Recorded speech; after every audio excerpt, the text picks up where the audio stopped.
Hi welcome back to Rapido series. So ఈ సిరీస్లో భాగంగా నేను ఒక వ్యక్తి సమయస్ఫూర్తి చూసిన. సమయస్ఫూర్తి అంటే ఏంది, ఆ వ్యక్తి గురించి అనేది మీకు డీటెయిల్గా చెప్తా.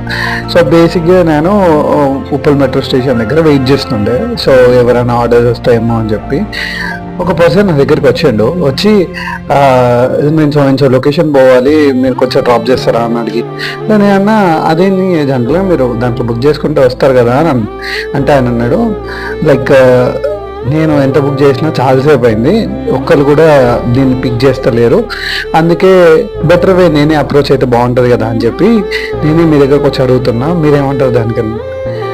వచ్చినాక వద్దంటమా. సో నేను చెప్పి ఆయన ఎక్కించుకొని తీసుకొని పోయినా. అంటే పరిస్థితులు మనకి ప్రతికూలంగా ఉన్నప్పుడు కూడా సమయస్ఫూర్తితో ఉండాలి. అంటే మనకి ఏ ఆప్షన్ దొరకనప్పుడు మనమే ఆప్షన్ కోసం వెళ్ళి మాట్లాడితే తప్పే ఉంది అనిపించింది. రేపటి రోజు ఇంకో స్టోరీతో. Thank you so much.